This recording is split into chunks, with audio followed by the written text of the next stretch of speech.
ဒီကနေ့သာသနာတော်နှစ်2569ခုကောဇာတက္ကရာ1389ခုဝါကောင်းလဇန်10ရက်2025ခုဩဂုတ်လ3ရက်တနင်္ဂနွေနေ့စင်္ကာပူနိုင်ငံသစ္စာပါရမီကျောင်းဘုံဘုံကစင်္ကာပူဇန်တော်ချိန်ညနေ9:30မိနစ်မြန်မာဇန်တော်ချိန်ညနေ6နာရီအချိန်တွင်ဓမ္မဒါနကောင်းမှုအလူရှင်ဖြစ်သောကိုတိန်လွင်မအီအောင်တာရှိုင်းဝေရလွန်မိသားစုတို့ရဲ့ဓမ္မဒါနကောင်းမှုအကြောင်းပြု၍ဓမ္မဒါနဓမ္မဘူဇာလူရှင်မိသားစုနဲ့အတူအလုံးတော်အွန်လိုင်းတရားနာပရိသတ်အပေါင်းသူတော်ကောင်းတို့အားဒီကနေ့ဓမ္မပဒမှာလာရှိတဲ့တာမဝရီဝတ္ထုကိုအခြေခံပြီးတော့မေတ္တာနဲ့ဒေါသဆိုတဲ့တရားတော်ကိုတဏှာကြီးခန့်ဟောပြဓမ္မဒါနပြုပေးပါမယ်။ဤတရားတော်များကိုမဟောကြားမီဤတရားတော်များကိုမနာချမီမူလတရားတော်များရဲ့ပိုင်းရှင်ဖြစ်တော်မူသောသုံးလောကထွတ်တာတတ်ပဲယူမြတ်စွာဘုရားကိုနမောတတကဗျာနဲ့ရှိခိုးပြီးတော့ပူဇော်ကြမယ်။ဘုံတော်အနန္တလောဘမရှိအတိတ်ကုံစင်ဘုရားရှင်အားဒီလင်စေတနာရှိခိုးပါ၏ဘုံတော်အနန္တလောဘမရှိအတိတ်ကုံစင်ဘုရားရှင်အားဒီလင်စေတနာရှိခိုးပါ၏ဘုံတော်အနန္တလောဘမရှိအတိတ်ကုံစင်ဘုရားရှင်အားဒီလင်စေရနာရှိခိုးပါ၏မြတ်စွာဘုရားဒီကဲ့သို့နမောတတမြတ်ပြန်နဲ့ဘုရားရှင်ကိုရောမြတ်ကြီးရဲ့ကျေးဇူးကောင်းတော်တို့ကိုအာယုံပြုရှိခိုးပူဇော်ရတဲ့ပထမဇောကုသိုလ်စေရနာကြောင့်အားလုံးသောဟောလိုက်ရနာပရိသတ်တို့နဲ့ဒုက္ခပါရိပွားတာတတ္တဝါဝိနည်းတို့ဒီကိုယ်ဤကြမှာခြင်းစိတ်ဤရှမ်းသာခြင်းနှလုံးဤကြည်လင်ခြင်းကံရိယောကကဲခြင်းခြင်းစသောကောင်းကျိုးများနဲ့ပြည့်စုံကြပါစေ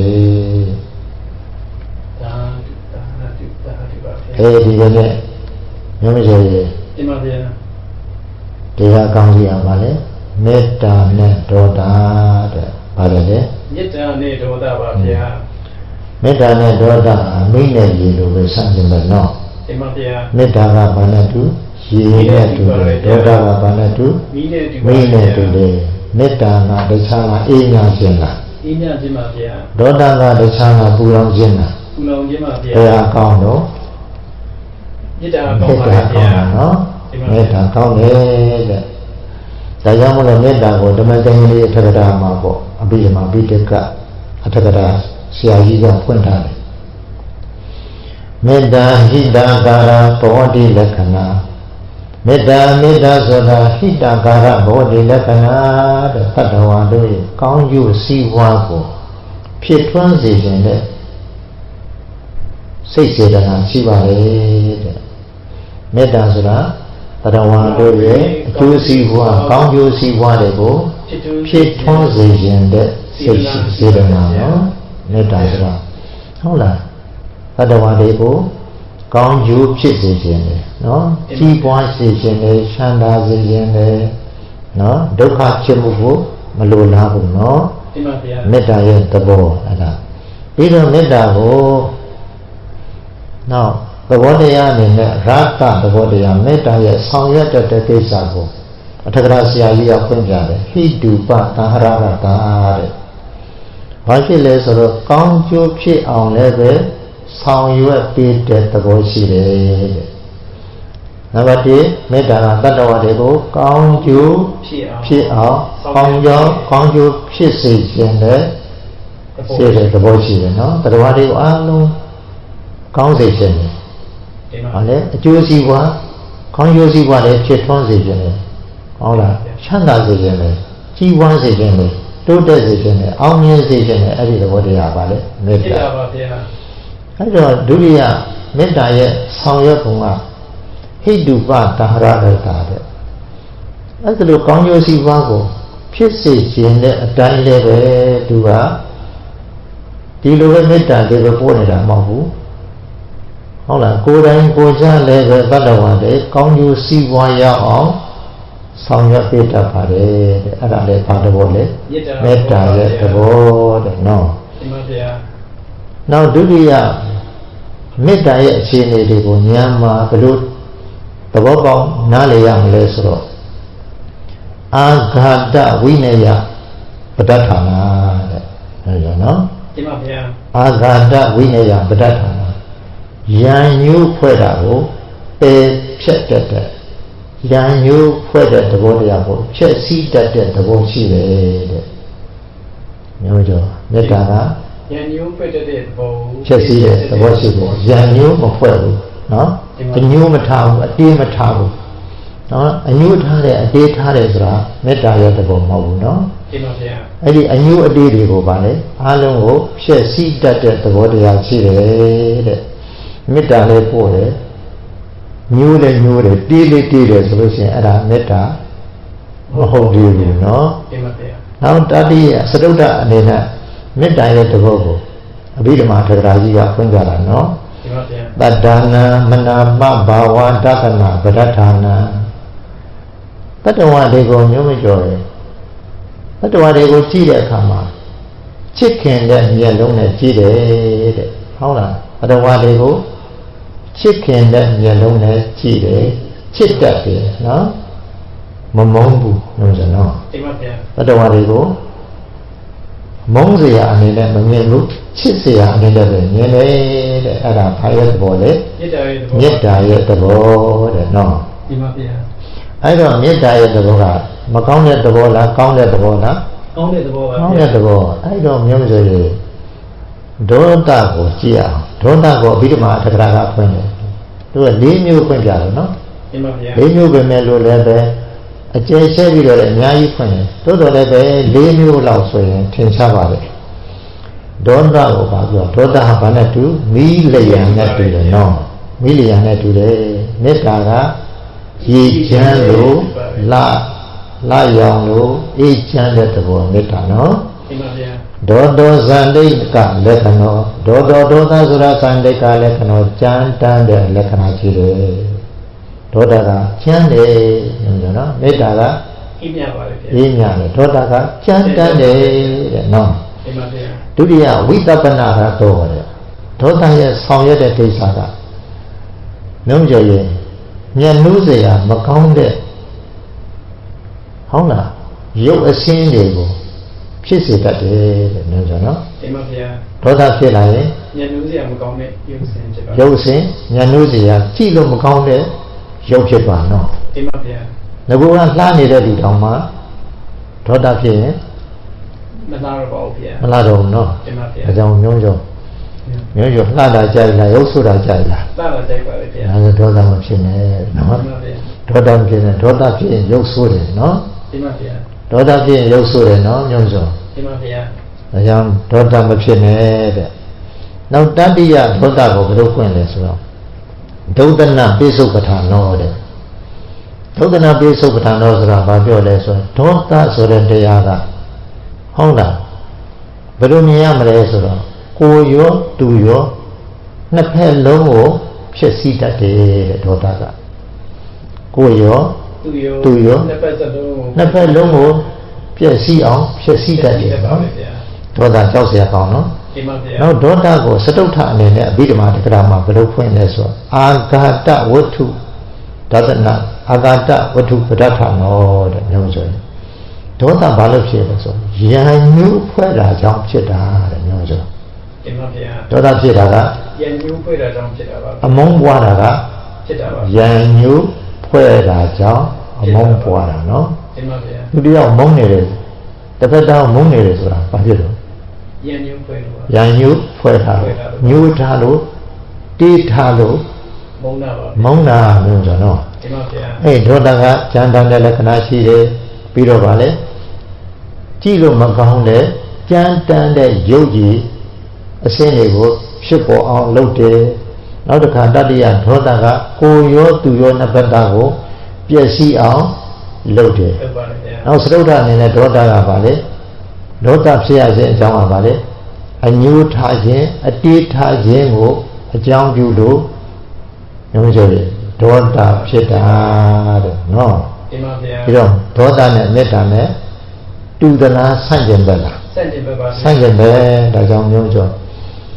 ဒေါသဖြစ်ရင်ကိုယ်ရောသူရောစိတ်ဆင်းရနော်ကိုယ်စိတ်ဟာဒေါသဖြစ်ရင်အေးချမ်းတာလားပူလောင်တာလားပူလောင်တာပါဗျာပူလောင်တယ်ဒေါသမကောင်းဘူးတင်ပါဗျာမေတ္တာကအေးချမ်းတယ်ဆိုတာမေတ္တာကောင်းတယ်နော်တင်ပါဗျာအေးဒေါသနဲ့ပြီးရင်မရကြမေတ္တာနဲ့ပြီးရင်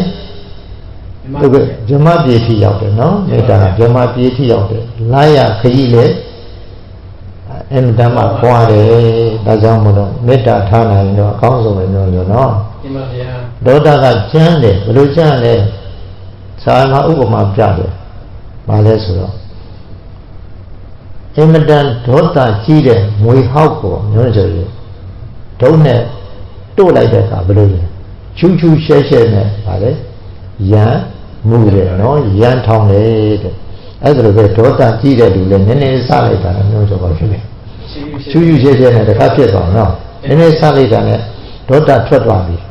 ဒေါသထွက်သွားလို့ရှိရင်မျိုးဆိုဒေါသထွက်တဲ့ပုဂ္ဂိုလ်ဟာကြည့်ကောင်းတဲ့ယုတ်လားကြည့်မကောင်းတဲ့ယုတ်လားကြည့်မကောင်းတဲ့ယုတ်ပါဗျာဗါလေမျက်ထောင်หนีသွားတယ်မျက်စိหนีသွားတယ်မျက်စောင်းထိုးတယ်မကျေနပ်တဲ့အကြည့်နဲ့ကြည့်တယ်လို့နော်နှခမ်းကြီးကလည်းဘာဖြစ်လာထောလာတယ်နော်အဲ့ဒါမျက်နှာကလည်းหนีလာတယ်နော်ဟုတ်လားအသားမျိုးတဲ့လူတွေဆိုရင်အသားမဲတဲ့လူဆိုမျက်နှာကတစ်ခါပို့ပြီးတော့မဲပါနော်မျိုးဆိုဒေါသအကြောင်းဆရာမကောင်းဘူးလားကောင်းပါလေဗျာကြည့်လို့ကောင်းတဲ့ယုတ်လားကြည့်လို့မကောင်းတဲ့ယုတ်လားကြည့်လို့မကောင်းတဲ့ယုတ်ပါဟာလက်ပြီးတွေဆုံးလာတယ်နော်ပစိုးအတိုင်းပစိုးကိုတခါတည်းတူတူလေးဝက်လိုက်တယ်နော်မျိုးဆိုဒေါသဖြစ်လာလို့ရှိရင်ဗဇာကလည်းမကြောက်မနာတာစကလုံးတွေကောင်းတဲ့စကလုံးတွေထွက်လာတာလားမကောင်းတဲ့စကလုံးတွေထွက်လာတာလားမကောင်းတဲ့စကလုံးတွေထွက်လာတာပါဗျာဟေးကိုလည်းစိတ်ချမ်းသာလားစိတ်ဆင်းရဲလားစိတ်ဆင်းရဲပါပဲဗျာအေးကြားတဲ့သူတွေလည်းစိတ်ချမ်းသာတာလားစိတ်ဆင်းရဲတာလားစိတ်ဆင်းရဲပါပဲဘယ်သူကအဲ့လိုစိတ်ဆင်းအောင်လုပ်တော့ဒေါသနော်ကောင်းတဲ့တရားလားဆိုးတဲ့တရားလားဆိုးတဲ့တရားပါဗျာဒီဒေါသကိုမထိနိုင်ဘူးဆိုလို့ရှိရင်မျိုးရည်နောက်ဆုံးတော့ဟုတ်လားဟိုးထောင်တဲ့ကတ်တဲ့ချုပ်တဲ့ထိရောက်တယ်သို့မဟုတ်သူရောကိုရောနှစ်ဖက်သားမလျှော့ပဲနဲ့မျိုးရည်တစ်ဖက်နဲ့တစ်ဖက်ရံမှုတိုက်ခိုက်ကြပြီဆိုလို့ရှိရင်နှစ်ဖက်လုံးပါဖြစ်တယ်ပျက်စီးပါလေဗျာသိချင်ပျက်စီးကြတာပဲအဲ့ဒါတခြားကြောင့်ကဒေါသကြောင့်လားဒေါသကြောင့်ပါဗျာမေတ္တာကအဲ့လိုမဟုတ်ဘူးမျိုးတယ်နော်မေတ္တာအဲ့လိုမဟုတ်ဘူးနောက်တော့ကိုရောသူရောဖြည့်ဆည်းတတ်တဲ့သဘောကိုအဲ့ဒီသက္ကရာမှာပဲဥပမာပေးထားတယ်ဘာနဲ့ဥပမာပေးလဲဆိုတော့ဒေါသဖြစ်လာပြီဆိုလို့ရှိရင်ဘာနဲ့တူလဲဆိုတော့တရားသောသူကိုစိတ်ဆိုးလို့မျိုးမရှိဘူးဟုတ်လား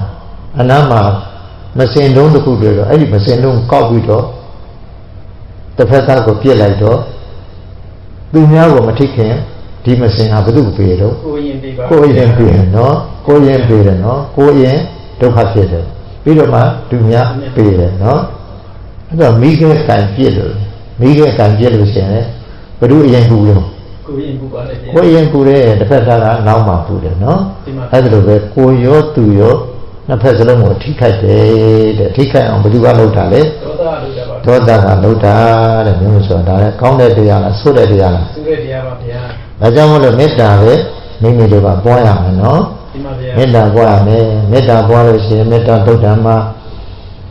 မေတ္တာပွားလို့ရှိရင်အကျိုးတရားမေတ္တာပွားတဲ့လူမှာ7မျိုးရတယ်လို့မြတ်စွာဘုရားဟောထားတယ်နော်ဒီမှာဗျာဒါကြောင့်အကျိုးတရားဘယ်နှမျိုးရလဲ7မျိုးပါ7မျိုးဟုတ်လားမေတ္တာပွားတဲ့ပုဂ္ဂိုလ်မှာအကျိုးတရား7မျိုးရတယ်တဲ့နော်ဗါလေချမ်းသာစွာအိယာတယ်ချမ်းသာစွာနိုးရတယ်နော်အိမ်မဲ့ဆိုကင်းတယ်အဲ့ဒါမျိုးတွေမဟုတ်လားဒီမှာဗျာနော်ကြောအားလုံး7မျိုးရှိတယ်နော်ဒီမှာဗျာအိမ်မဲ့ဆိုကင်းတယ်ဟုတ်လားနတ်တွေစောင့်ရှောက်တယ်မေတ္တာပွားခြင်းအကျိုးဆိုတာနော်ဒီမှာဗျာဟုတ်လားချမ်းသာတာအိယာတယ်ချမ်းသာတာနိုးထားရတယ်မကောင်းတဲ့အိမ်မဲ့တယ်မမဲ့ဘူးဟုတ်လားလူတွေချစ်ခင်နဲ့နှစ်သက်တယ်နတ်တွေကလည်းချစ်ခင်နှစ်သက်တယ်နတ်တွေကစောင့်ရှောက်တယ်ဟုတ်လားတကယ်မေတ္တာကိုဇာရအောင်ပွားမယ်ဆိုရင်အစိတ်တဲ့မိတဲ့လက်နဲ့တောင်မှမတက်နိုင်ဘူးတဲ့နော်ပြီးတော့စိတ်ကတည်ကြည်တယ်မျက်နှာရုပ်ရဲ့အစဉ်ကြီးတယ်ရွှင်ပြလှပတယ်ပြီးတဲ့အခါလဲမေတ္တာနဲ့တည်ရင်မတွေးမဝေပဲနဲ့တည်ရတယ်တည်တဲ့အခါလဲ ပြမပြေးလာရတယ်တဲ့အဲ့ဒါတခြားလားမေတ္တာရဲ့အကျိုးလား မေတ္တာရဲ့အကျိုးပါ အဲကြောင့်ဒေါသနဲ့မေတ္တာဟာမကွာဘူးလား ကွာပါလေဗျာ ကွာတယ်တဲ့နော်ဒေါသကြီးလို့ရှိရင်တဲ့မပြစ်မှားတဲ့မပြစ်မှားထိုက်တဲ့သူကိုလည်းပဲပြစ်မှားတာပဲ ဒီမှာဗျာ ပြစ်မှားလို့ရှိရင်ရုံးမဆိုရင်မပြစ်မှားတဲ့သူတော်ကောင်းကြီးတွေကိုပြစ်မှားလို့ရှိရင်အဲ့ဒီပြစ်မှားတဲ့အတွက်ကြောင့်မလို့ရုံးမဆိုရင်ဓမ္မပဒမှာမြတ်စွာဘုရားဟောထားတယ်တဲ့နော် ဒီမှာဗျာ ဓာန်10ပါးတင့်တယ်တဲ့ဓာန်ဘယ်နှပါလဲ စေပါပါဗျာ ဟေးဓာန်10ပါးဟာတခြားကြောင့်တင့်တာလားဒေါသကြောင့်လား ဒေါသကြောင့်ပါဗျာ ဒေါသကြောင့်မြတ်စွာဘုရားကအဲ့ဒါကြောင့်မလို့ရုံးဆိုရင်မကောင်းဘူးဒေါသဟာနော် ဒီမှာဗျာ အဲ့ဒါဓာန်10ပါးရှိတယ်တဲ့အဲ့ဒီဓာန်10ပါးဆိုတာဗာလေမပြစ်မှားတဲ့မပြစ်မှားထိုက်တဲ့ပုဂ္ဂိုလ်ကိုပြစ်မှားလွန်ကျူးဟုတ်လားဒုက္ခပေးမိရင်တဲ့ပြင်းပြင်းထန်ထန်ဒုက္ခဝေဒနာတွေယောဂဝေဒနာတွေကိုယ်တဏ္ဍာမှာကပ်ရောက်လာတယ်ခန္ဓာကိုယ်မှာယောဂဝေဒနာပြင်းပြင်းထန်ထန်ဖြစ်လာတယ်နော် ဒီမှာဗျာ ကုလို့မရတဲ့ယောဂဝေဒနာမျိုးတွေဖြစ်လာတယ်ပြီးတော့ဥစ္စာပစ္စည်းပိုင်ဆိုင်မှုတွေအလုံးစုံချုံပျက်စီးရတယ်နော်ပြီးတော့ဗါလေတခါလေးခြေထောက်တွေပြတ်တတ်တယ်လက်တွေလည်းပြတ်တတ်တယ်ကိုယ်အင်္ဂါပျက်စီးသွားတတ်တယ်တဲ့နော် ဒီမှာဗျာ နောက်တစ်ခါပါလေဖြတ်တတ်တယ်ဟုတ်လားဆွမ်းအားတတ်တယ်ဟုတ်လားနူနာယောဂကြီးတွေဖြစ်လာတတ်တယ်တဲ့နော် ဒီမှာဗျာ ပြီးတော့စိတ်ဓာတ်မှန်ဟုတ်လားအသိဉာဏ်ကင်းကွာပြီးတော့ယူတွတ်တာလည်းဖြစ်နိုင်တယ်နော် ဒီမှာဗျာ နောက်တစ်ခါမင်းပြည့်မင်းတန်တင့်ပြီးတော့စီးရင်ရာထုဥစ္စာအားလုံးဆုံးချုံပျက်စီးတတ်တယ်နော် ဒီမှာဗျာ နောက်တစ်ခါမြတ်မကျော်ရေဟုတ်လားဒီကိုယ့်ရဲ့ဒီမပြစ်မှားတဲ့မပြစ်မှားထိုက်တဲ့ပုဂ္ဂိုလ်ပြစ်မှားမိတဲ့အတွက်ကြောင့်မလို့မြတ်မကျော်ရေဒါကကိုယ့်ကိုအမျိုးမျိုးမဟုတ်မှလှုပ်ချံဆွတ်ဆွဲအပုတ်ချတာလေခံရတတ်တယ်တဲ့နော် ဒီမှာဗျာ နောက်တစ်ခါကိုကမိခိုအားထားတဲ့ကိုယ့်ရဲ့မိခိုရာဆွေမျိုးမိသားစုတွေလေဟုတ်လားမျိုးမကျော်ပျက်စီးဆုံးချုံရတယ်တဲ့နော် ဒီမှာဗျာ နောက်တစ်ခါကိုယ့်ရဲ့အတုံးဆောင်ပစ္စည်းဥစ္စာများလည်းပဲမျိုးမကျော်ကြီးကွယ်ပြောက်ပြုံးတီးပျက်စီးပြောင်းလဲသွားတတ်တယ်တဲ့နော် ဒီမှာဗျာ ဒါကြောင့်မလို့ကောင်းလားမကောင်းဘူးလား မကောင်းပါဘူးဗျာ နောက်တစ်ခါကိုယ့်ရဲ့နေတဲ့နေရင်လည်းမိလောင်တတ်တယ်တဲ့မျိုးမကျော်ဒုက္ခများတယ်အဲ့ဒီလိုဓာန်တင့်တယ်ဆိုတာတခြားကြောင့်လားမျိုးမကျော်ကြီးဒါဒေါသကြောင့်လား ဒေါသကြောင့်ပါ ဒေါသကြောင့်ဒါကြောင့်မလို့မေတ္တာနဲ့ဒေါသမကွာဘူးလားကွာလား ဟောရဗျာ ကွာတယ်အဲ့တော့ဘုရားရှင်ကိုရောင်မြတ်ကြီးကဒီမေတ္တာနဲ့ဒေါသအကြောင်းဟောထားတဲ့နမူနာဝတ္ထုပေါ့နော်နမူနာဝတ္ထုကဘုန်းမလို့ဒီဓမ္မပဒပါဠိတော်အပ္ပမဒဘွဲမှာလေမျိုးရောတာမဝတိဝတ္ထုမှာတွေ့ရတယ်နော် ဒီမှာဗျာ ဘုရားရှင်ကိုရောင်မြတ်ကြီးကဒီတမ္မာဝတိဝတ္ထုမှာတဲ့နော်ဒီဒေါသနဲ့မေတ္တာကိုအခြေခံထားတဲ့အုပ်စုနှစ်စုတွေ့ရတယ်လို့ဆိုတော့ ဒီမှာဗျာ အုပ်စုနှစ်စုအဲ့ဒီအကြောင်းနဲ့ဆက်ဆက်ပြီးတော့နည်းနည်းပြောပြခြင်းတယ်ဘုရားဘုရားရှင်ကိုရောင်မြတ်ကြီးကောတံတိပြီပေါ့ကောတိတောင်အကြောင်းမှာသတင်းသုံးနေတယ်အဲ့ဒီလိုသတင်းသုံးနေတဲ့အခါမျိုးဆိုရင်အဲ့ဒီကောတံတိပြီမင်းကြီးကဥဒေနာမင်းတဲ့ကောတံပြီပြီမှာမင်းလုံးနေတာဘာလို့လဲ ဥဒေနာ မင်းအဲ့ဒီဥဒေနာမင်းမှာသူအင်မတန်ချစ်တဲ့မိဖုရားတွေအများကြီးရှိတယ်အဲ့ဒီမိဖုရားတွေအထက်ကဟုတ်လားတကယ်ကိုရာထူးကြီးတဲ့မိဖုရားတာမာဝတီမိဖုရားရဲ့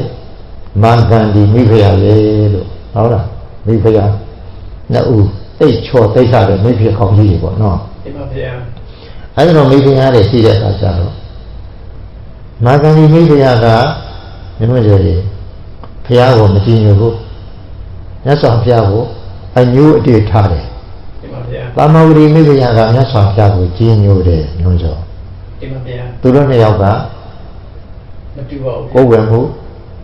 မတူဘူးနော် ဒီမှာဗျာ မာသန္တိမိဖုရားကမြတ်စွာဘုရားကိုရန်လုပ်တယ်တာမဝတီမိဖုရားကမြတ်စွာဘုရားကို ကြည့်ညိုပါလေ ကြည်ညိုတယ်သူတို့နှစ်ယောက်မတူဘူးနော် ဒီမှာဗျာ မိဖုရားခေါင်းကြီးတွေဆိုတာလေညွှန်းစေတိတ်ပြီးတော့ပါဝင်ရှိတဲ့ပုဂ္ဂိုလ်တွေပေါ့နော် ဒီမှာဗျာ ထုတ်ခဲ့ထိုခါတုန်းကတကယ်ကိုတဲ့ဥဆံပန်စနစ်နဲ့အုပ်ချုပ်နေတဲ့ဘုရင်တွေကိုကြာနော် ဒီမှာဗျာ အဲ့တော့မြတ်စွာဘုရားကိုရောင်မြတ်ကြီး ရဲ့မျက်မှောက်မှာပဲမာဂန္ဒီမိဖုရားကမြတ်စွာဘုရားနဲ့တန်ဃာတော်တွေကိုမျိုးဆိုရအမျိုးမျိုးဒုက္ခပြေတယ်နော်ဒီမှာဗျာဘာလို့ဒုက္ခပြေလဲဆိုတော့မာဂန္ဒီမိဖုရားကတိတ်ချော့သိမ့်ထားတဲ့ခါကျတော့သူ့အဖေကသူ့သမီးနဲ့ပေးစားဖို့ဆိုပြီးတော့တမဲလောင်းရှာတဲ့ခါမှာဘယ်သူမှရှာလို့မတွေ့ဘူးဆိုရဲဒီမှာဗျာဟုတ်လားမျိုးရောဘယ်သူမှရှာလို့မတွေ့တဲ့ခါကျတော့ဖယားကိုတွေ့တဲ့ခါမှာဖယားကလည်းဟုတ်လားတက်တော်ကအဲ့ဒီမှာအဲ့တော့မကြည့်သေးဘူးပေါ့နော်ဒီမှာဗျာအဲ့တော့မြတ်စွာဘုရားကလည်းအင်မတန်တပ်ပေတဲ့ယူပကာယပိုင်ရှင်ဆိုတော့ဟုတ်လားဒီလောကလုံးမှာအချောဆုံးပုဂ္ဂိုလ်ပေါ့နော်ဒီလိုပြောရမယ်ဆိုရင်အဲ့ဒီမှာမာခန္ဒီရဲ့အဖေကဘုရားကောင်းမြတ်ကြီးတွေ့တော့သဘောကျလိုက်တာတဲ့မျိုးတော့နော်တကယ်ကငါသမီးနဲ့ထိုက်တန်တဲ့တမဲလောင်းဆိုတာသူပဲဖြစ်ရမယ်ဆိုပြီးတော့အဲတူတူနဲ့ပြောမယ်ဆိုရင်တော့မြတ်စွာဘုရားကိုဟုတ်လားသူ့သမီးနဲ့ပြေးစားဖို့အတွက်သူ့သမီးခေါ်လာပြီးတော့ဘုရားရှင်ကိုယ်တော်မြတ်ကြီးကိုသူ့သမီးနဲ့ဟုတ်လားအိမ်ထောင်ပြုပါလို့ပြောတော့ဘုရားရှင်ကိုယ်တော်မြတ်ကြီးကအဲ့ဒီမာခန္ဒီရဲ့အမင်းနဲ့အဖြစ်ကြွတန်းဝင်မှာမြင်တော်မူတဲ့တွေ့တဲ့ဟုတ်လားယုံကြည်ကျင်ကြီးကျင်ငယ်အပြည့်နဲ့ဟုတ်လားယုံစရာဟုတ်လားတင့်တော်မိကငါဘာလုပ်မလဲချစ်ဖြားတဲ့တောင်မတွေ့ချင်ပါဘူးတဲ့တင့်သမီးတဲ့အင်မတန်ချောအင်မတန်လှတဲ့မနတ်မင်းရဲ့သမီးတွေကိုတောင်မှနတ်သမီးတွေတောင်မှငါဟုတ်လားအလိုချင်စိတ်ငါမှမဖြစ်ဘူးတဲ့တင့်သမီးကိုတော့ဟုတ်ကြတဲ့သမီးကိုတော့ခြေပြားနဲ့တောင်မတူချင်ခြေပြားနဲ့တောင်မတူဟုတ်လားဘုရားရှင်ပြောလိုက်တဲ့အခါမာဂန္ဒီကသူ့ကိုမယူရကောင်းလာလို့ပေါ့နော်ဒီမှာဗျာမယူဘူးဆိုလို့ရှိရင်လည်းမယူဘူးဒီလိုပြောလိုက်ပါလားပေါ့နော်သူ့ကိုပါလေကျင်ကြီးကျင်ငယ်အပြည့်နဲ့ဟုတ်လားတကယ်ကိုယုံစရာကောင်းတဲ့အတုပါဆိုပြီးတော့ပြောရကောင်းလားဆိုပြီးတော့နော်ဒီမှာဗျာညာညှိုးထားတယ်မျိုးကျော်ဟုတ်လားဘုရားရှင်ကိုယ်တော်မြတ်ကြီးကိုမရလိုက်လို့ပါလေညာညှိုးထားတယ်ကြောက်เสียကောင်းနော်ဒီမှာဗျာမျိုးကျော်ညာညှိုးမထားတဲ့တဲ့တွေကိုညာညှိုးမထားတဲ့ပုဂ္ဂိုလ်များတွေကိုညာညှိုးထားတယ်မထားကောင်းဘူးနော်ဒီမှာဗျာမထားဘူးညာညှိုးထားတယ်တေးထားတယ်နောက်တော့ကောတံဝီကြီးကိုအုပ်ချုပ်တဲ့ဥဒေနမင်းရဲ့မိဘကောင်းကြီးဖြစ်သွားတဲ့အခါဘုရားရှင်ကိုယ်တော်မြတ်ကြီးလည်းပဲကောသကတထေကပင့်လို့ကောတိတာလုံးကျောင်းကိုအလှခံမလို့ကောသံဒီပြေရောက်ကြွလာတာနော်ဒီမှာဗျာတန်ကတော့မြောင်မြတ်စွာချမ်းသာကြွလာတဲ့အခါဘုရားရှင်ကိုယ်တော်မြတ်ကြီးဆွမ်းငံကြွတဲ့လမ်းတစ်လျှောက်မှာမျိုးကျော်ရေးလူမိုက်တွေကိုငှားပြီးတော့နော်ဘုရားရှင်ကိုယ်တော်မြတ်ကြီးနဲ့တန်ဃာတော်တွေကိုဒုတ်တွေနဲ့ပြေးခဲရနဲ့ပြေးနှိပ်ဆက်လိုက်ကြတာမျိုးဆိုနော်ဒီမှာဗျာအချင်းအာနန္ဒာတော်စိတ်ပြက်တယ်နော်မြတ်စွာဘုရားကိုလျှောက်တယ်အရှင်ဘုရားကောဇံကြီးဘုရားထူတယ်တော်တော်ကြားတယ်ပေါ့တော်တော်ရိုင်းတယ်တော်တော်ဒုက္ခပေးတယ်ဘုရားရှင်ကိုယ်တော်မြတ်ကြီးအရှင်ဘုရားဒီကောဇံကြီးမှာမနေကြပါစို့ဟုတ်လားတခြားမျိုးကိုပြောင်းကြစို့အာနန္ဒာလျှောက်နော်ဒီမှာဗျာမြတ်စွာဘုရားကအာနန္ဒာတဲ့ကောတံဒီကမှာလူတွေရိုင်းတယ်ဆိုပြီးတော့တခြားမျိုးကိုသွားရင်တခြားမျိုးကလူတွေဆက်ရင်ဟောတယ်နောက်တခြားမျိုးပြောင်းမှာပေါ့ဖေဟာနောက်တခြားမျိုးကလူတွေဆက်ရင်ဟောနောက်တခြားမျိုးပြောင်းမှာပေါ့ဖေဟာ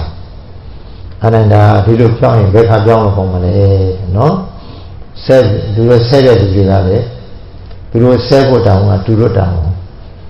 နော်ဒေါသမထွက်ဟုတ်လားမေတ္တာထားပြီးတိခံရမယ့်တောင်းက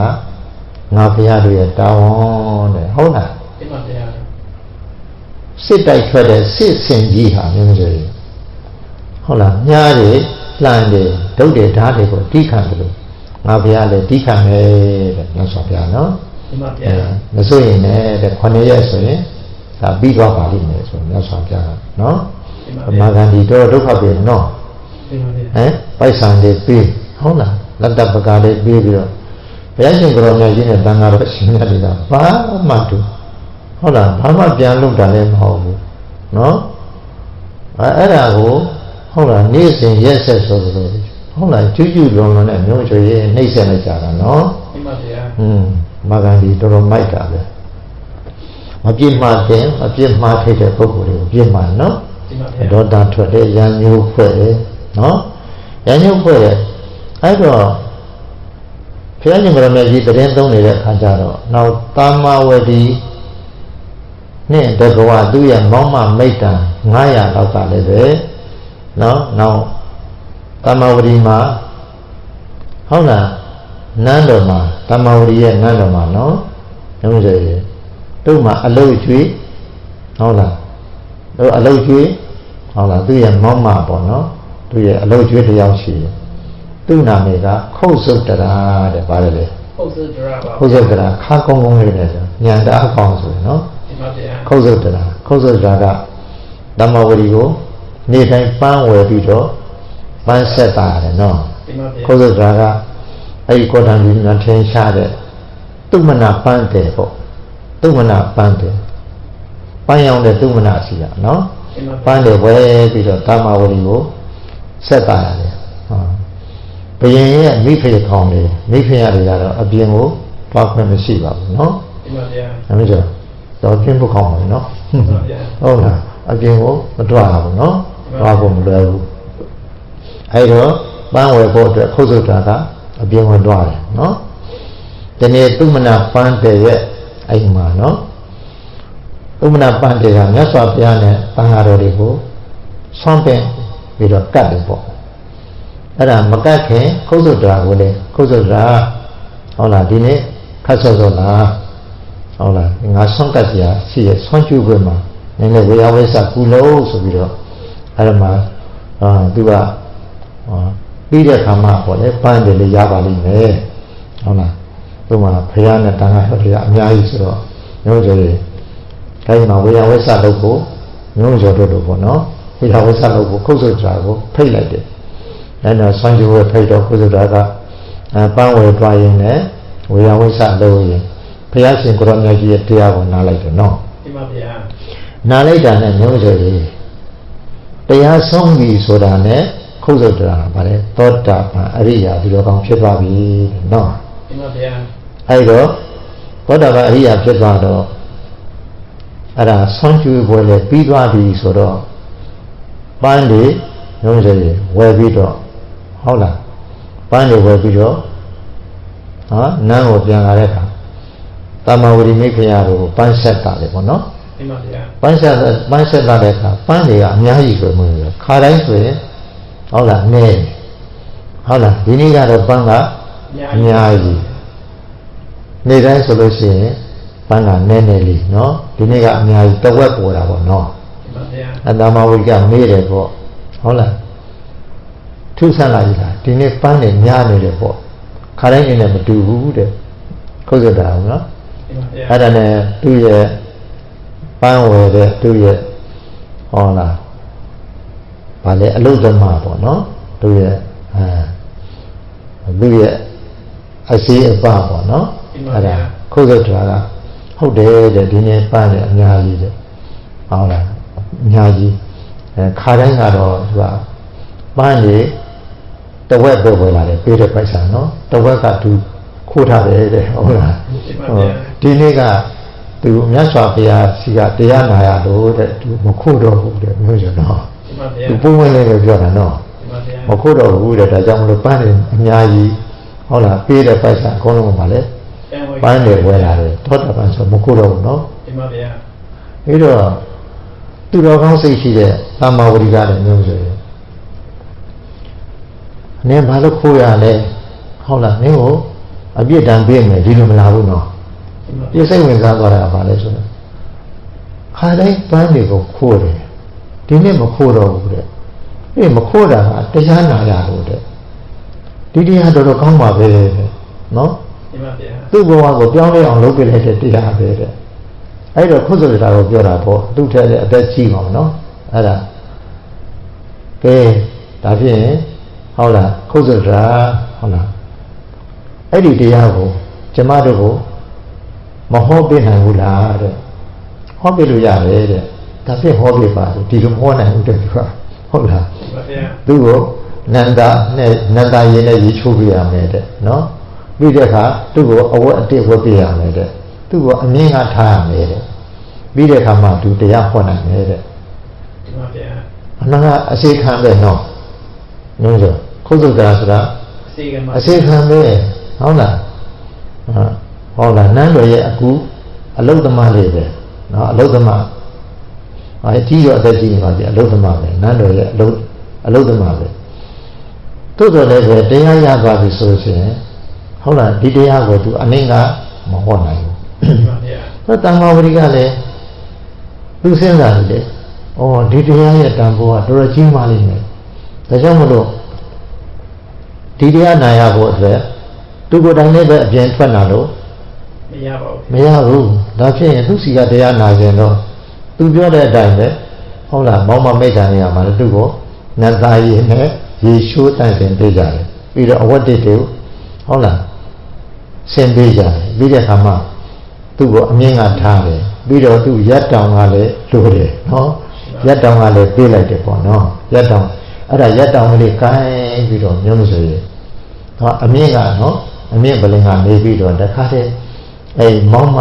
တမ္မာဝရီအမှုရှိတဲ့မောင်းမ900ကိုမျိုးမဆိုရင်ကြာကြာနာနာမြတ်စွာဘုရားဟောတဲ့တရားကိုတလုံးတစ်ပါးဓမ္မမကြံအောင်သူနာခဲ့တာအလုံးမှတ်မိတယ်တဲ့ညာကဘလောက်ပေါင်လဲနော်အလုံးမှတ်မိတယ်တလုံးတစ်ပါးဓမ္မမကြံအောင်တေးသေးချာချာလေးလေးစားစားနဲ့ဟုတ်လားဟောပြလိုက်တာပြစ္ဆာပြတဲ့တရားအဆုံးပါပဲတာမဝတိအမှုရှိတယ်မောင်းမမိတ်တံဟုတ်လားအလုံး900ဆိုတော့ဟုတ်လား400ပြည့်ဖို့တရားအောင်လို့ဖြစ်အောင်နော်အလုံးဟာပါလေသောတာပန်အရိယာဖြစ်သွားကြတယ်တဲ့မျိုးဆိုနော်ဒီမှာဗျာအဲ့တော့သူကပါလေတရားဟောဆရာခုတ်ဆိုတာကဘူးလေတရားဟောဆရာတရားဟောဓမ္မဂတိကသူတို့ကအလုံးမိဖုရားဖောင်းကြီးနဲ့တကွာကြံတဲ့မောင်မတွေကတပည့်တွေဖြစ်သွားကြပြီနော်ဒီမှာဗျာဆရာဆိုတော့မကြည်ညိုမှလည်းကြည်ညိုမှလားကြည်ညိုပါလေဗျာကြည်ညိုတယ်အရှင်သာရိပုတ္တရာမထေရလေဘုရားရှင်ကိုရောင်မြတ်ကြီးရပါလေလက်ရတော်ရနော်လက်ရတော်ရရှင်သာရိပုတ္တရာမထေရကအရှင်အတ္တဇီးရဲ့လက်စွပ်ဒီ9ပါးထဲမှာအပါဖြစ်တယ်အရှင်အတ္တဇီးရဲ့တရားကိုနာရတဲ့အတွက်ကြောင့်သောတာပန်တည်တာနော်ဒီမှာဗျာတရားလည်းအများကြီးမဟုတ်ဘူးယေတမဟေတုပဘဝတေပဟေတုတရားကတော့အာဟာနှစ်ပိုက်လောက်ပဲနော်ဒီမှာဗျာဘလောကလုံးမှာရှိတဲ့အရာတွေအကြောင်းတရားကြောင့်အကျိုးတရားဖြစ်နေကြတာသမုဒိယသစ္စာကြောင့်ဒုက္ခသစ္စာဖြစ်နေကြတာပါလို့အဲ့ဒါဟောလိုက်တာနဲ့ဟုတ်လားအကြောင်းအကျိုးဒီတရားကိုနားလိုက်တာနဲ့အရှင်သာရိပုတ္တရာဟုတ်လားဖြစ်မဲ့အလောင်းတရားပေါ့နော်ဥပဒိတဟာသောတာပန်တည်သွားတယ်လို့ဆိုနော်ဒီမှာဗျာဘလောင်းညာကြည့်တယ်နော်ဟုတ်ကြဒီမှာဗျာကိုတော့ကတော့တရားစာအုပ်တအုပ်ဆုံးနဲ့သောတာပန်မဖြစ်နိုင်ဘူးအုပ်ဆုံးတယ်မဖြစ်နိုင်ဘူးနော်ဒီမှာဗျာပဋ္ဌာန်းတအုပ်လုံးကိုပဋ္ဌာန်း9အုပ်လုံးပူဇော်လဲမဖြစ်သေးပါဘူးသောတာပန်မဖြစ်ကြသေးဘူးနော်ဒီမှာဗျာဘာဖြစ်လို့လဲဆိုရင်ဟုတ်လားဉာဏ်ရင်းကျက်မှုတွေကွာလို့ပေါ့နော်ဒီမှာဗျာကဲဒါဖြင့်ခုနကတာမဝတိအမှုရှိတဲ့ကြံတဲ့ဟုတ်လားမောင်မမိတ်တံတွေကလည်းပဲလို့ဆိုရင်ခုတ်ဆိုကြတာကိုဘာမှမခိုင်းတော့ဟုတ်လားနေ့တိုင်းဖရာရှိမှသွားတရားမှာဟုတ်လားပြီးရင်အဲ့ဒီတရားကိုနေ့တိုင်းသူတို့ကိုပြန်ဟောတဲ့လို့ဆိုသူကတရားနာဖို့တောင်းရသွားပြီနော်ဒီမှာဗျာအဲ့တော့မဂန္ဒီကတော့ဖရာလည်းမကြည့်ဘူးနော်မဂ္ဂလီကဘုရားကြည်ညိုလားမကြည်ညိုဘူးလားမကြည်ညိုပါဘူးမကြည်ညိုဘုရားကိုယန္တုလို့သဘောထားယန္ညိုထားနော်ဒီမှာဘုရားတမ္မာဝီမှုရှိတဲ့900တော့မောင်းမမိတ်တံတွေကတော့မြတ်စွာဘုရားကိုကြည်ညိုလိုက်ကြတာတရားကိုကြည်ညိုလိုက်ကြတာတန်ဃာတော်ရှင်မြတ်တွေကြည်ညိုလိုက်ကြတာသူတို့ကျင့်သုံးတာကတခြားလားမေတ္တာလားမေတ္တာပဲမှာဘုရားမေတ္တာလားနော်သစ္စာလားနော်ဒီမှာဗျာဘာဂန္ဒီမိဘုရားကတော့မျိုးဆိုဘာလားလဲဘောတာဟုတ်လားအမုန်းပွားတယ်လားဒီမှာဗျာအစွမ်းရအောင်မုန်းတာနော်ဒီမှာဗျာမမုန်းဘူးလားမုန်းမုန်းလိုက်တာမျိုးဆိုဘုရားကမကြည့်နိုင်ဘူးဘုရားအတန်မကြားနိုင်ဘူးအဲ့တော့ယံညုဖွဲ့ခြင်းတရားတွေမှာလည်းရှိတယ်မျိုးဆိုရင်ဒီလူဟာငါ့ကိုအကျိုးစီးပွားပြည့်စည်အောင်လုပ်ဘူးလေ ဟုတ်လားအခုလည်းလုံနေတယ်နောင်လည်းလုံနေမယ်သုံးမျိုးတော့ကိုယ်နဲ့ပတ်သက်ဒီလူဟာငါရဲ့ဟုတ်လားငါရဲ့မိတ်ဆွေရဲ့အကျိုးစီးပွားကိုပျက်စီးအောင်လုပ်ခဲ့တယ်အခုလည်းလုံနေတယ်နောင်လည်းလုံနေမယ်6မျိုးတော့ဒီလူဟာငါရန်သူရဲ့အကျိုးစီးပွားရှိအောင်လုပ်ခုတယ်ခုလည်းလုံနေတယ်နော်အခုလည်းနောင်လည်းလုံနေမယ်လို့ရန်မျိုးဖွဲ့ခြင်းတရား9မျိုးတယ်ညွှန်ဆိုတယ်ဘယ်နှမျိုးလဲ9မျိုးပါဗျာဒီလူဟာငါကိုအကျိုးပျက်စီးအောင်လုပ်ခုတယ်ခုလည်းလုံနေတယ်နောင်လည်းလုံမယ်ကိုမိတ်ဆွေနဲ့ပတ်သက်တော့ကိုမိသားစုနဲ့ပတ်သက်တော့နော်ကိုမိတ်ဆွေကိုမိသားစုကိုပန်းဝင်းရှင်ကိုနဲ့ခင်မင်တဲ့အတိုင်းဝိုင်းနဲ့ပတ်သက်တော့နော်ဒီလိုငါရဲ့မိတ်ဆွေငါရဲ့မိသားစုအကျိုးစီးပွားကိုပျက်စီးအောင်လုပ်ခုတယ်လုံနေတယ်နောင်လည်းလုံမယ်ဟာလားဒီလိုငါရန်သူရဲ့အကျိုးစီးပွားဖြစ်အောင်လုပ်ခုတယ်ခုလည်းလုံနေတယ်နောင်လည်းလုံမယ်ကိုယ်နဲ့ပတ်သက်လို့3မျိုးကိုယ့်ရဲ့မိသားစုနဲ့ပတ်သက်လို့ကိုမိတ်ဆွေနဲ့ပတ်သက်လို့3မျိုးကိုယ့်ရဲ့ရန်သူနဲ့ပတ်သက်လို့3မျိုးအဲ့တော့မာဂန္ဒီကညွှန်ကြတယ်မာဂန္ဒီကဘုရားကိုရန်သူလို့သဘောထားတာနော်ဒီမှာဗျာဘုရားရန်သူလို့သဘောထားတဲ့အခါကျတော့မြတ်စွာဘုရားနဲ့တန်ခါးတွေကိုရန်သူလို့သဘောထားတဲ့အခါကျတော့ငါရန်သူရဲ့အကျိုးစီးပွားကိုဆောင်ရွက်နေတယ်မာဂန္ဒီကလည်းနော်ဒီမှာဗျာမြတ်စွာဘုရားနဲ့တန်ခါးတော်တွေကိုသူကကိုယ်ဝယ်စိတ်ကနေတာကိုနော်ဒီမှာဗျာကိုယ်ဝယ်စိတ်ကနေငါရဲ့ရန်သူရဲ့အကျိုးစီးပွားကိုလုပ်နေတယ်လုပ်ခုတယ်ဟုတ်လားအခုလည်းလုံနေတယ်နောက်လည်းလုံလိအောင်မယ်ဆိုပြီးတော့ဗါလဲမာဂန္ဒီကသာမဝတိကိုဘာလုပ်တာလဲမုံနေအမုန်းပွားတယ်အညှို့အတေးထားပါလေထားတယ်ပြောမှဆိုနော်ဒီမှာဗျာပြည်စံဟုတ်လားဘုရားကိုကြည်ညိုရကောင်းလားဆိုနော်ဘုရားကိုကိုးကွယ်ရကောင်းလားဟုတ်လားမြတ်စွာဘုရားကိုဆွမ်းနေခွန်းတယ်နဲ့လူတိုင်းရကောင်းလားဆိုပြီးတော့လေဟုတ်ဆိုရင်ဒီမှာဗျာ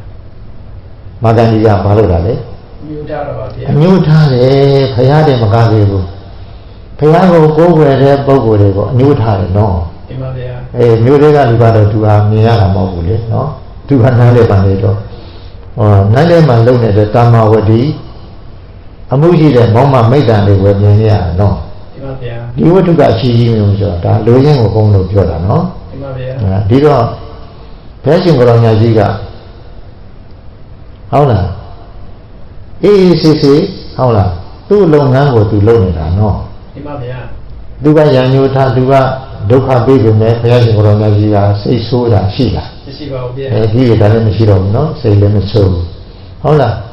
အမြဲတမ်းဟုတ်လားမေတ္တာပဲပွားပြီးတော့ဟုတ်လားသူများရဲ့အကျိုးစီးပွားလောကသားတွေရဲ့အကျိုးစီးပွားဟုတ်လားမနာမနဲ့ဆောင်ရွက်နေတဲ့ဘုရားရှင်ကိုယ်တော်မြတ်ကြီးကိုရံညိုပွားတယ်အဲ့တော့ဘုရားကိုယ်တော်မြတ်ကြီးကိုကိုယ်ဝေရကောင်းလားဆိုပြီးအမျိုးမျိုးကုန်းတိုက်ပြီးတော့တာမဝတိမိခင်ရတွေကိုအထင်မှားပြီးဘုဒ္ဓနာမင်းကမြောင်းနေတဲ့ရေမြာနဲ့ပြစ်တတ်တယ်နော်ဒီမှာဗျာဒါနဲ့တော့မေတ္တာရဲ့တကူကြောင့်ပေါ့မေတ္တာပွားနေတာပေါ့နော်ရိုးရိုးလားအရိယာပုဂ္ဂိုလ်လားအရိယာပုဂ္ဂိုလ်ပါဗျာမေတ္တာဇံဝင်စားပြီးတော့မေတ္တာပွားကြတဲ့အခါကျတော့မြာကမဆူဘူးနော်မြာကမဆူဘူးဥဒ္ဒနာမင်းစီပြန်လာတယ်တဲ့ဆင်းနဲ့နင်းတတ်ပြန်တော့လည်းပဲဆင်ကမနှင်းဘူးအော်ပြီးတော့ပြန်ပြေးတယ်ဒီမှာဗျာသူလည်းညာရှိတာပဲဒီအသက်မရှိတဲ့နော်ဒီမြာနော်ဒီအတိညာမရှိတဲ့ဒီရှင်တိရစ္ဆာန်ဟုတ်လားဒီတတ္တဝါတွေဒီတက်မဲ့အရာဝတ္ထုတွေကတော့မှတာမဝတိရဲ့ကျေးဇူးကိုသိကြပါလားငါကမသိဘူးငါမိုက်မဲလိုက်တာဆိုတော့တာမဝတိကိုဒုထောက်ပြီးတောင်းမှလာတဲ့ညွှန်ကျွန်တော်တို့အပြည့်ဖွင့်ရကြပါနော်ညွှန်ဆိုရအမတမဟုတ်လားမေတ္တာနဲ့ဒေါသရဲ့ဟုတ်လားအကျိုးတရားပဲနော်ဒေါသရဲ့အကျိုးတရားအမတမကွာခြားတယ်နော်ဒီမှာဗျာဒေါသကဒုက္ခပေးတယ်ဟုတ်လားအပြည့်ဖြစ်တယ်မေတ္တာကကောင်းကျိုးပေးတယ်တဲ့ ပွားနိုင်ရင်တော့ကောင်းတယ်နော် ဒီမှာဗျာ အဲ့တော့တနေ့သောအချိန်ကမှဟုတ်လားဗရင်ဥဒနာမင်းဥယျာဉ်ကစားထွက်သွားနော်မကဥယျာဉ်လည်းထွက်ပါဘူးနော်ဥယျာဉ်ပြောဝဲစားထွက်တာလေတော့ထွက်သွားတဲ့အချိန်မှာမဂန္ဒီကတာမဝရီအမှုရှိတဲ့မောင်းမ900ကိုဟုတ်လားမိရှုပ်ပြီးတော့တတ်လိုက်တာနော်ပြောကြမိရှုပ်ပြီးတော့ပါလားတက်ပြတာပါ တတ်ပြတာနော်တတ်ပြတော့ပြေသွားကြပြီနော်ပြေသွားကြဥဒနာမင်းကပရိယေနဲ့ပေါ့နော်ဓမ္မဂန္ဒီလက်ချက်ဆိုတာသိကြလေ ဒီမှာဗျာ ဒီတာမဝတီအမှုရှိတဲ့ဒီမိဖုရား900ပေါ့သူဟုတ်လားမောင်မမိတ်က900ကိုသူကြည့်မရတာကြာပြီပေါ့နော်ဟုတ်လားသူ့ကိုတရားအောင်မိတိုက်ပြလိုက်တာဘသူလက်ချက်လည်းမသိဘူးတဲ့ငါတော်တော်လေးအန္တရာယ်ကင်းသွားပြီပေါ့နော်တော့မှသူတို့ငါအန္တရာယ်ပေးမယ်ဟုတ်လားမိဖုရားတွေဖြစ်တယ်ဆိုပြီးတော့မျိုးဆိုရင်မင်းကြီးကညီလာခံတဲ့မှာပြောလိုက်တဲ့အခါမာဂန္ဒီကအတူလောက်တာဟုတ်နော်လက်ပဲရှာလိုက်တာနော်သူလောက်တာဆိုတဲ့ခါဟောတော်လိုက်တာမာဂန္ဒီကတော့တော်လိုက်တာဟုတ်လားစုပြရမယ်တဲ့နော်ဟုတ်လားစုတယ်လက်တယ်ပြရမယ်ပေါ့နော် ဒီမှာဗျာ အပေါင်းပါတွေကိုအားလုံးစုဟုတ်လားစုချပြပါမယ်ဆိုပြီးတော့ဟုတ်လားဟုတ်ကြ ဒီမှာဗျာ အဲ့ဒါနဲ့ဗါလေလောက်တဲ့သူရဲ့ဆွေမျိုးဦးလင်းနဲ့အတူဟုတ်လားမာဂန္ဒီနဲ့အပေါင်းပါဖြစ်ကြတဲ့ဘုရားရှင်ကိုရောင်ကြီးနဲ့သံဃာတော်တွေကိုဟုတ်လားဂဲနဲ့ပြည့်ထုံးနဲ့ပြည့်တဲ့လူတွေရောပါမှာပေါ့နော် ဒီမှာဗျာ အားလုံးဆွေမျိုးဆိုပြီးတော့ပါလိုက်ကြတာအဲ့ဒါအားလုံးစုမိတဲ့ခါကျအားလုံးဖမ်းနော် ဒီမှာဗျာ ဖမ်းပြီးတော့ဘလို့အပြစ်ပေးလဲဆိုတော့နိုင်ရင်ပြင်မှာမျိုးမရွေမြေပွက်တော့တခါတည်းရင်ဆိုးလောင်တဲ့အောင်ပေါ့နော်ဟုတ်လားကျင်းကြီးတွေတူးပြီးတော့အားလုံးမြုပ်တာလေနော်မြေမှာမြုပ်တယ် လည်းဒီမှာပါ ဟမ်မျိုးကြ ဒီမှာဗျာ ဟုတ်လားအဲ့ဒါကိုတခါမိတိုက်တာလည်းမျိုးတော့မိချိုတာနော် ဒီမှာဗျာ မိချိုတယ်မျိုးဆိုတယ်မိချိုပြီးတော့တခါတည်းဟုတ်လားပြီးတဲ့အခါထွန်တွန်းနဲ့ပန်းထွန်တွန်းတက်ပြီးတော့တခါထွန်တွန်းနဲ့ကိုထွန်ပလိုက်တာလေနော် ဒီမှာဗျာ မျိုးဆိုကြောက်เสียမကောင်းဘူးလား ကောင်းပါလေဗျာ တခြားကအပြစ်ပေးလာတာဒေါသကအပြစ်ပေးလာတာ ဒေါသအပြည့်ပေးတာပါ မပြစ်မှားတဲ့မပြစ်မှားထိုက်တဲ့မြတ်စွာဘုရားဘာသာတွေကိုပြမှားတယ်ပြီးတော့သောတပန်အရိယာဖြစ်ကြတယ်ဟုတ်လားသူတော်ကောင်းကြီးကိုမိရှို့တတ်တယ်နော် ဒီမှာဗျာ အဲ့တော့ပြောစရာရှိတာပေါ့မေတ္တာပွားလို့ရှိရင်မိလည်းမလောင်ဘူးဆိုတာပါတယ်နော် ဒီမှာ မိ ဗျာ မလောင်ဘူးဘာလို့တော့မိရှို့လို့သေးတာလဲဆိုတော့သူတို့မှဝှကျွေးတယ်မျိုးဆိုနော် ဒီမှာဗျာ အတိတ်ဘောကပါလေပိစိကဟုတ်တာအရှင်မြတ်တပါးနိရောဓသမဘဝင်စားနေတာကိုမိရှုပြကြတယ်နော် ဒီမှာဗျာ မိရှုပြကြမိရှုလို့တတ်ပြကြတယ်ပေါ့နော် ဒီမှာဗျာ အဲ့ဒီအဖြစ်ကညွှန်ဆိုရင်ဟုတ်လားငရေလေးကြပဲဒီငရေကတက်လာပြန်တော့လည်းပဲအဲ့ဒီအဖြစ်အကျွင်းအကြံကိုခံရတယ်နော်ဒါကြောင့်မို့လို့သူတို့မိလောင်ပြီးတော့ဒေးသွားကြတယ်နော် ဒီမှာဗျာ ဒေးသွားတဲ့အခါမှာလည်းညွှန်ဆိုရင်သူတို့မှာဟုတ်လားတရားဓမ္မဘာဝနာတွေပွားပြီးတော့ဒေးသွားတဲ့အခါမကောင်းတဲ့ဘဝရောက်ပါမလား ရောက်ပါ မရောက်ဘူးနော်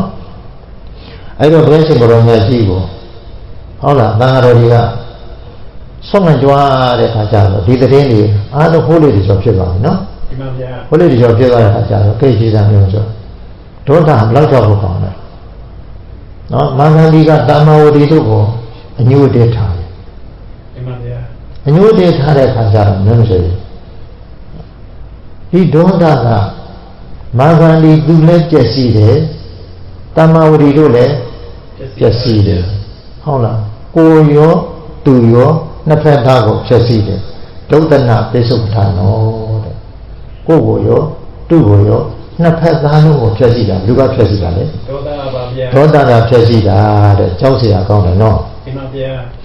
အဲ့ဒီအကြောင်းတွေနဲ့ပတ်သက်ပြီးတော့တမဝရီတို့ပြည့်စည်သွားတယ်မာဂန္ဒီတို့ပြည့်စည်သွားတယ်အဲ့ဒီအကြောင်းအရာနဲ့ပတ်သက်ပြီးတော့ကျမ်းတော်တွေကဘုရားကိုယ်တော်မြတ်ကြီးလျှောက်တဲ့အခါမှာမြတ်စွာဘုရားကတရားဟောတယ်နော် ဒီမှာဗျာ ဘာတရားဟောလဲဆိုတော့အားလုံးကြားလို့ရပါတယ်အပမဒောအမတံပတံပမဒောမေစုနောပတံအပမဒါနမေယံတိယေပမတ္ထာယထာမတံဘိက္ခဝေစေတတို့အပမဒောကုသိုလ်တရားမှာမမေ့မလျော့ပဲနေသောပုဂ္ဂိုလ်ဒီ အပမတော်ကုသိုလ်ကောင်းမှုတရားကိုမမေ့တဲ့ပုဂ္ဂိုလ်ဒီအမတန်ပဒံနိဗ္ဗာန်ရောက်ခြင်းအကြောင်းဖြစ်၏ပမတော်ကုသိုလ်ကောင်းမှုမှာမေ့လျော့ပေါ်ဆံမြတ်သောပုဂ္ဂိုလ်ဒီမေစုနောပဒံတရားခြင်းအကြောင်းဖြစ်၏အပမတံမမေ့သောသူတို့သည်နဗယံတိမသေးကြလေကုန်ရေအချင်းသူတို့သည်ပမတ္တမေ့လျော့နေကြလေကုန်၏ရေအချင်းသူသည်ပမတ္တကုသိုလ်ကောင်းမှုတရား၌မေ့လျော့ပေါ်ဆံနေကြလေကုန်၏ထိုသူတို့သည်မတယထာတည်တဲ့ပုဂ္ဂိုလ်နဲ့အတူတူပါပဲဘုရားဒီလိုဟောလေနော်ပြောရတာဟောလေကုသိုလ်တရားကိုမမေ့တဲ့ပုဂ္ဂိုလ်ဟာသူ့မှာဘယ်ကိုရောက်ဖို့အကြောင်းဖြစ်တယ်လေနိဗ္ဗာန်ရောက်ဖို့အကြောင်းဖြစ်တယ်လေကုသိုလ်ကောင်းမှုမပြတ်လုံးနေတဲ့ပုဂ္ဂိုလ်ဟာနိဗ္ဗာန်ရောက်ဖို့အကြောင်းဖြစ်နေတယ်နော်နိဗ္ဗာန်ရောက်ဖို့အကြောင်းဖြစ်နေတယ်ကုသိုလ်ကောင်းမှုတွေမှာမေ့လျော့ပြီးတော့နေတဲ့ပုဂ္ဂိုလ်ဟာနိဗ္ဗာန်ရောက်မှာလားညမကျော်ဟုတ်လားသိခြင်းအကြောင်းဖြစ်တာလားသိခြင်းအကြောင်းဖြစ်တာပါသိခြင်းအကြောင်းနိဗ္ဗာန်ရောက်ရင်မတည်တော့ဘူးနော်ဒီမှာဗျာနိဗ္ဗာန်မရောက်ရင်ဒီနှုတ်မှာပေါ့နော်ဘဝတစ်ခါဖြစ်လိုက်အိုးလိုက်နားလိုက်ဒီလိုက်နောက်ဘဝတစ်ခါဖြစ်လိုက်အိုးလိုက်နားလိုက်ဒီလိုက်နောက်ဘဝတစ်ခါဖြစ်လိုက်အိုးလိုက်နားလိုက်ဒီလိုက်ဘယ်တော့မှတည်လို့မဆုံးဘူးနော်ဒီမှာဗျာဒါကြောင့်ကုသိုလ်ကောင်းမှုလုပ်နေတာတည်ဖို့အကြောင်းလားမတည်ဖို့အကြောင်းလားမတည်ဖို့အကြောင်းပါဗျာကုသိုလ်ကောင်းမှုမလုပ်ဘဲနဲ့မိလျောပေါ်ပေါ်ဆဆနေတာဟာတည်ဖို့အကြောင်းပါတည်ဖို့အကြောင်းဒါကြောင့်ဘုရားကအပမတ္တကုသိုလ်ကောင်းမှုကိုမမေ့တော့ပုဂ္ဂိုလ်တို့သည်နာပိယံတိမတည်သူနေကုန်၏ကုသိုလ်ကောင်းမှုကိုမမေ့တဲ့ပုဂ္ဂိုလ်ဟာမတည်တဲ့ပုဂ္ဂိုလ်လို့ဆိုရတယ်သူတို့ကဒီနေ့မှသိချင်းတော့မှလေနော်ဒါကြောင့်သိချင်းတို့ကနိဗ္ဗာန်ရောက်တယ်မတည်တဲ့ပုဂ္ဂိုလ်ပေါ့နော်ဒီမှာဗျာရေချင်းသူတွေကတော့ပမတ္တကုသိုလ်ကောင်းမှုကိုမေ့လျော့နေကြပြီတေထိုကုသိုလ်ကိုမေ့နေကြတဲ့ပုဂ္ဂိုလ်တွေကမတယထာတဲ့အတေကောင်းနဲ့အတူတူဖြစ်၏အတေကောင်းပမဖြစ်၏ကုသိုလ်ကောင်းမှုမေ့ပြီးတော့နေကြတဲ့ပုဂ္ဂိုလ်ဟာညမဆိုရင်ဘဝတွေဖြစ်မယ်လေဘဝတွေဖြစ်ရင်သူအိုရမယ်နာရမယ်တေးရမယ်တေးတာနဲ့လိုက်ဆုံးတယ်ပြီးတော့တေးတဲ့မသားလေဟာကုသိုလ်ကောင်းမှုရှိလားရှိပါဘူးဗျာအလောင်းကောင်ကုသိုလ်ကောင်းမှုရှိပြီလားမရှိပါဘူးဗျာဒါကြောင့်မလို့ကုသိုလ်ကောင်းမှုမရှိတဲ့လူဟာဘာနဲ့တူအတေကောင်းနော်အတေကောင်းနဲ့တူတယ်တဲ့မြတ်စွာဘုရားဒီလိုပြောနော်မှန်ပါဗျာဒါကြောင့်မလို့ကုသိုလ်မေ့ရမှာလားမမေ့ရမှာလားမမေ့ရပါဘူးဒါနလည်းမမေ့ရဘူးသီလလည်းမမေ့ရဘူးနော်သမထဘာဝနာဝိပဿနာဘာဝနာလည်းမမေ့ရဘူးတဲ့မေ့ရင်ဘာနဲ့တူလဲတေကောင်းနဲ့တူပါလေကုသိုလ်ကောင်းမှုမမေ့ရင်မတည်တဲ့သူနဲ့တူတယ်မေ့ရင်အတေကောင်းနဲ့တူတယ်နော်မှန်ပါဗျာဧဝံဝိသေသတောညတောအပမတံမိပန္တိတာအပမတိပမောတံတိအရိယာနံကိုစရတတာပန္တိတာပညာရှိတို့သည်အပမတံမိမမေ့မလျော်ကုသိုလ်တရား၌ဧဝံဤသို့ဝိသေသတောသူအပြင်ညတောကောင်းကောင်းသိမြင်သဘောပေါက်၍အရိယာနံအရိယာပုဂ္ဂိုလ်တွေဘောဇရေကျက်ဆန်းရာလောကုတ္တရာတရားမှာရတ္တမွေးလျောကြအောင်လျက်အပမတိမမေ့မလျောသောအပမဒဂရိတရား၌ဘမောဒံတိမွေးလျောပြောပိုင်းကြလေကုန်၏ညွှန်ကြရမာဂန္ဒီကတော့ကုသိုလ်တရားဘာမှမသိဘူးဘာမှမလုပ်ဘူးတမ္မာဝတိတို့ကတော့ညွှန်ကြရကုသိုလ်တရားကိုမပြတ်အာထုတ်စီးဘူးပြီးတော့ကုသိုလ်အလုပ်ကိုမပြတ်လုပ်နေကြတဲ့အတွက်ကြောင့်သူတို့ဟာအရိယာတွေလည်းဖြစ်တဲ့အတွက်အဲ့ဒီအရိယာတို့ရဲ့ကျက်ဆန်းရာဖြစ်တဲ့လောကုတ္တရာတရားမှာပျော်မွေ့ပြီးတော့မျိုးစေလောကုတ္တရာတရားနဲ့ပျော်မွေ့နေကြတဲ့သူတော်ကောင်းတွေနော်မှန်ပါဗျာသူတို့လည်းအဲ့လိုမိရှုခံရတဲ့အခါမှာအတိအကျမျိုးစေသူတို့ဇံဝင်စားပြီးတော့အတိအကျတရားအထုတ်သွားလိုက်ကြတာလေအနာဂတ်ဖြစ်တဲ့ပုဂ္ဂိုလ်ဖြစ်လို့တက္ကဒါကဖြစ်တဲ့ပုဂ္ဂိုလ်ဖြစ်လို့အရှင်းအရှင်းကြားပြီးရောက်ပြီးတော့လေအဲ့လိုဟုတ်လားသူတို့ဟာအဲ့လိုသိကြတာနော်အဲ့လိုသိကြတဲ့အတွက်ကြောင့်သူတို့ဟာသူတို့ရဲ့နားရဘုံဘဝမျိုးစေနှိမ့်ကြမလားမြင့်မှမလားမြင့်မှပါလေဗျာမြင့်မှကြမယ်နော်ဒီမှာဗျာမြတ်စွာဘုရားကတေဇာယိနောတတ္တိကနေသံတလလက္ခမ ဖုဒ္ဒန္တိဒီရာနိဗ္ဗာနံယောဂခေမနုတ္တရံဇာယိနောသမထဇံဝိပဿနာဇံဇဏပါဖြင့်ကိလေသာတွေကိုမိရှုနိုင်ကြကုန်လေတတတိကာတဲ့မြဲသောလုံလဝရိယဖြစ်ကြကုန်သည်ဖြစ်၍နိစ္စံအမြဲမပြတ်ဒါနပရကမမတွတ်မဆုံးအာထုတ်သောဒါနပရကမလုံလဝရိယဆွဲသံဃာနဲ့အာထုတ်နေကြတော့တေဒီကာတဲ့တမ္မာဝရိအမှုရှိတဲ့ထိုသူတော်ကောင်းတို့သည်ယောဂခေမံယောဂလေးပါးတွေပုံရဖြစ်တော့အနုတ္တရအတုမရှိမောမြတ်စွာသောနိဗ္ဗာန်ဝနာတေမရှိတဲ့နိဗ္ဗာန်တို့ဖုဒ္ဒန္တိကောင်းစွာမပြည့်ရောက်ကြပေကုန်၏မြတ်စွာဘုရားကနော်သူတို့တည်ပြနေလို့တရားမရောက်ဘူးနော်တည်ပြနေလို့တည်တယ်လို့ပြောဖို့မထိုက်ဘူးနော်မတည်တဲ့ပုဂ္ဂိုလ်တွေလို့မြတ်စွာဘုရားချီးကျူးတယ်နော်ဘာလို့ဆိုတော့သူတို့မတည်ခင်လည်းပဲမိရှုခံတဲ့ခိုင်ရဲ့ခါမှာမိရှုခံကြတဲ့အခါမှာဇံဝင်စားပြီးတော့နော်ဟုတ်လားပဂတိခန္ဓာကိုယ်ကတော့မိရှုခံရတယ်သို့တော်လည်းသူတို့မိရှုခံရတဲ့အချိန်မှာပြောကြတယ်သူတို့ဟာဇံဝင်စားပြီးတော့နေကြနော်ဇံနဲ့နေကြနော်ဇံနဲ့နေပြီးတော့ဟုတ်လားဇံဝင်စားရင်မိလောင်ချောင်းကွယ်လွန်သွားကြတယ်နော်ဟုတ်ဆိုဘုံဘုံတို့တော့မှအရင်ကသတဲ့ဆုံးတဲ့အခါတုန်းကဥစဉ်ကြီးတပါတော်တော်ကြီးညိုဖို့ကောင်းတယ်အဲဒီဥစဉ်ကြီးကမိဘူးစောပြီးတော့သူသမထတရားကိုသူကတော့အဓိကထားပြီးကြိုးစားအထုတ်တာလေဒီမှာဗျာကြိုးစားအထုတ်ရင်လည်းသူဟုတ်လားသူ့ကိုမိလောင်နေတာအဲ့ဒီပြောတာလည်းမဟုတ်ဘူးဒုက္ခနာကိုတခြားမိလောင်တာအဲ့ဒါမှညှိုးနှံတယ်ဆိုပြီးတော့လူတွေကသွားရှိတဲ့အခါသူမိလောင်တယ်နော်အဲ့လူတွေကငြိမ်သားပြီးတော့စိတ်ကူပြရတယ်နော်သူပူတာကိုပူမှမသိဘူးတဲ့ဟုတ်လားဒီမှာဗျာဟုတ်လားသူကဘာလဲသူ့သမာဓိနဲ့သူဟုတ်လားသူပြောနေတယ်နော်သူပြောနေတယ်ခန္ဓာကိုယ်တစ်ချမ်းကိုမနဲ့ပြီးတော့ပါနော်ဥစဉ်ပြီးတော့လေသူသမာဓိရတယ်နော်သမာဓိနဲ့နေတာအေးအဲ့တော့နိရောဓသမတော့ပဲစားတဲ့ပုဂ္ဂိုလ်တွေကတော့မိမလောင်ဘူးမိရှုပ်မိမလောင်နော်မှန်ပါဗျာဒီနိရောဓသမကနော်ပြီးတော့ဒီသမပတ်တွေဝင်စားနေတဲ့ပုဂ္ဂိုလ်တွေကတော့မိရှုပ်လို့မိမလောင်နော်ဒီလိုလောကီဇာနဲ့နေတဲ့ပုဂ္ဂိုလ်ကတော့မိရှုပ်ရင်လည်းလောကီသမာဓိလောင်နေဆိုတော့မိလောင်နိုင်ပါတယ်နော်မှန်ပါဗျာဒါကြောင့်မို့လို့ဘုရားရှင်တော်မြတ်ကြီးကကုသိုလ်ကောင်းမှုမှာမွေးလျော်ပျော်ပိုက်ကြတဲ့တာမာဝရီအမှုရှိတဲ့ဟုတ်လားဒီမောင်းမမိတ်ကံတွေဟာတည်ပင်နဲ့တေးရမရောက်ပါဘူးမရောက်တယ်တည်တယ်ဆိုပေမဲ့တည်တယ်လို့ခေါ်ဖို့ရမထိုက်ဘူးတဲ့နော်သူတို့မတည်တဲ့နိဗ္ဗာန်ကိုအာယုံပြုနိုင်ကြတဲ့ပုဂ္ဂိုလ်တွေဖြစ်တော့ပဲတဲ့နော်ဆိုတော့အင်းပါဗျာဒါကြောင့်မလို့မြတ်စွာဘုရားသာသနာနဲ့မာဂန္ဒီရှုံးတယ်နော်သူ့အမေနဲ့အဖေကတော့အနာဂံဖြစ်ပြီးတော့နော်အနာဂံဖြစ်ပြီးတော့သူတို့တရားအထုတ်အဆင့်ဆင့်ရပါကြနော်သမီးကတော့မျိုးစေဟုတ်လားဘုရားရှင်ကိုရောင်မြတ်ကြီးနဲ့တကွတန်ဃာလေးဘုရားကိုယ်ဝယ်တဲ့ပုဂ္ဂိုလ်လေးတော်တော်ပြဿနာလုပ်သွားနော်ဒီတော့လည်းပဲတခြားကအဝိဇ္ဇရောက်မှာလားအဝိဇ္ဇရောက်မှာပါအဝိဇ္ဇရောက်ကောင်းသောသိရှင်လားသိခြင်းဆိုလားသိခြင်းဆိုပါသိခြင်းဆိုနော်လူဘဝရောက်လာတယ်နော်မိခင်ဟဆိုတဲ့အစဉ်တန်လေးရောက်တယ်ရတယ်ဒါမဲ့မျိုးကြရကုသိုလ်ကောင်းမှုစုဖို့ကိုနားမလဲသွားခဲ့လို့နော်ဒီမှာဗျာနားမလဲသွားခဲ့ဘူး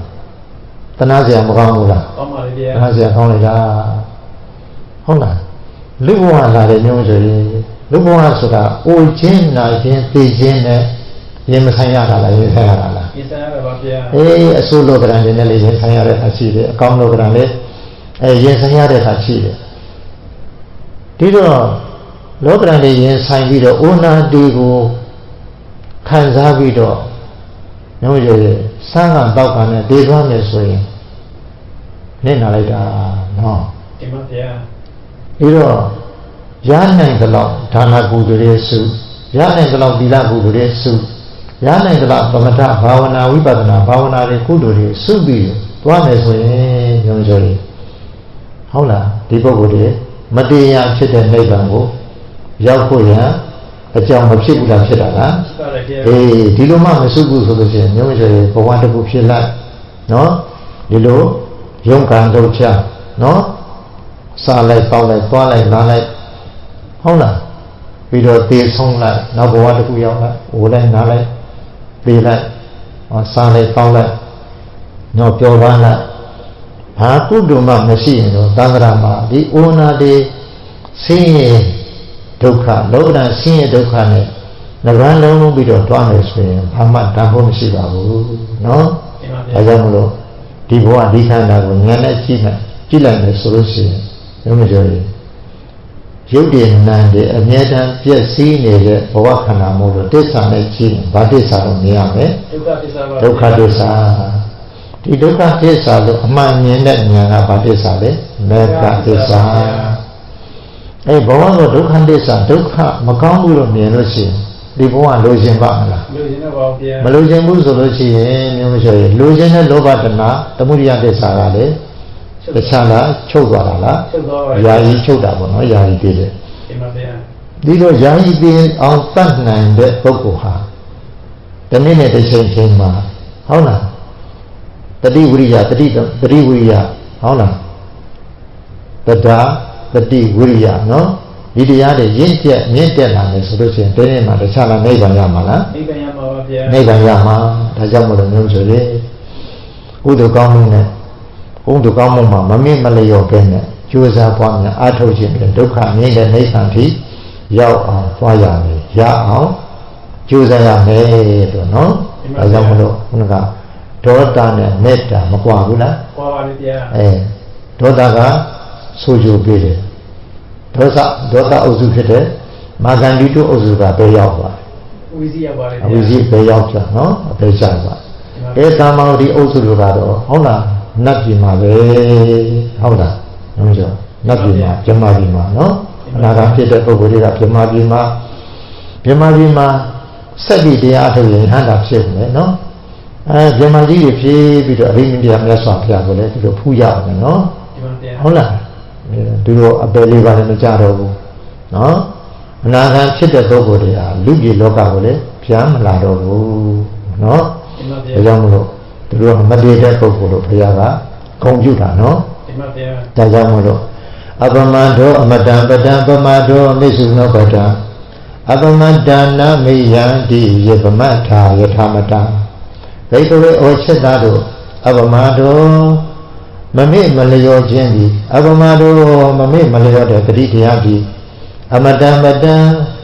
မတရားနိဗ္ဗာန်ရောက်ကြောင်းဖြစ်၏ပမာဒောကုသိုလ်ကောင်းမှုတွေကိုမေ့လျော့ပေါ်ဆနေတဲ့ပုဂ္ဂိုလ်သည်မေစုနော